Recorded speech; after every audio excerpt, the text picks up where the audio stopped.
Well, switching gears really quick, Cedric, it's a special day for him today, Matt. I don't think you knew. It's his 1-year anniversary with ABC4. Congrats. Cedric. We love you. You shouldn't have. No, you shouldn't have. You should have. Yes. You're doing amazing. Yeah. Bring out the cake. Yeah, where's the cake? Confetti, the balloons. Go get it. Yeah, I must be hiding back there somewhere. Hey, well, the weather, at least for today, is fairly calm out there, so that's the good news there. So as we take a look at, I do want to show you some photos here across the area, and as you can see, again, a lot of blue skies yesterday. Had a couple of patches of dark clouds out there across the region, but also a lot of blue skies out there as well. Payson showing us those shots there with some of the darkening skies, especially as you see on the lower half there, where we had some of those isolated pop-up showers moving through yesterday. Here's another shot from Duncan over the Draper area. You can see this is a nice little rainbow there with probably a little bit of a rain shaft showing up in the distance there with some clouds and a couple of those pop-up showers, again, that we saw yesterday afternoon. Not so much today. Blue skies out there. We can see here we've got the Old Glory there waving in the wind there just a little bit with mostly clear skies. Temperatures in the mid-80s, so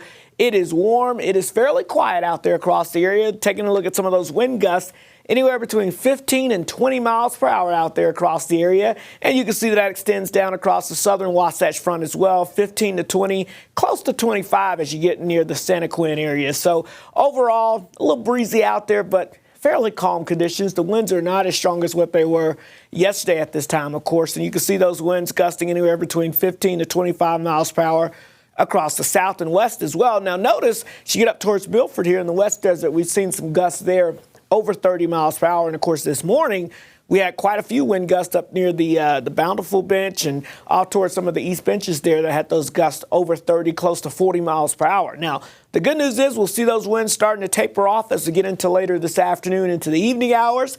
Overnight tonight, it's fairly quiet when it comes to the wind speeds out there. But as we go into your Wednesday afternoon, notice they start to ramp back up, primarily across areas south of I-70 as we get into your Wednesday afternoon. And then Thursday, I think we'll see those winds starting to try to build back a little bit to the north. But overall, breezy conditions with those winds from time to time gusting out of the south and west. As we take a look at these temperatures out there, you'll be able to see 79 in Logan, 85 in Ogden, and over towards Salt Lake City, 86 in Provo, 86 in Delta, and 89 degrees currently in St. George. So fairly warm conditions. Your forecast for today, 93 degrees in Salt Lake City. We've got 93 in Provo, 90 in Delta, Wendover, 96 in Moab, and 96 degrees in St. George, 90 degrees, again, also expected as you get over into eastern Nevada. So we'll go on a little closer and show you some of these numbers. About 82 degrees in Park City, 87 in Heber, 93 in Spanish Fork, 90 in Tooele, about 90 in Dugway as well. So again, these temperatures warm, but not too hot considering the time of the year. We've definitely been hotter before. I think the record high for today is about 106 in Salt Lake City, so definitely well below that. We're looking at temperatures around 86 in Gunnison this afternoon, 93 in East Carbon, and a little farther south, we've got you at about 95 in Hanksville, 96 degrees in St. George. So as we look at the rain chance, again today, pretty slim, slight chance of an isolated shower grazing far northwestern Utah. Otherwise, you got to go over towards the Front Range before you run into real rain chances. You can see we'll see some of those clouds popping up this afternoon, but again, not expecting a lot in the way of any rainfall out there. And then as we go into your Wednesday, fairly quiet.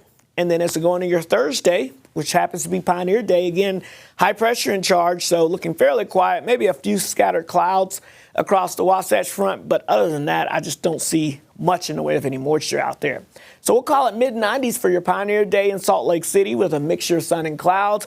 Upper 90s in St. George with that sunshine. Overall, it's going to be warm, but it's going to be mainly dry. Now, get used to that theme, warm and dry, because above average temperatures likely across not only the Beehive State, but most of the country as we go all the way through the end of the month into the beginning of August. And as far as precipitation goes, looking like a big bullseye of drier than average conditions right across Utah and eastern Nevada. So, yeah, it's looking warm and dry for the foreseeable future. St. George, breezy, mid-90s today, upper 90s as we head into the latter half of the work week with lots of sunshine. Getting into the triple digits by the weekend. The Wasatch Front, we've got temperatures in the low 90s today with breezy conditions, mid-90s for the latter half of the work week, and we're in the upper 90s as we move towards the weekend.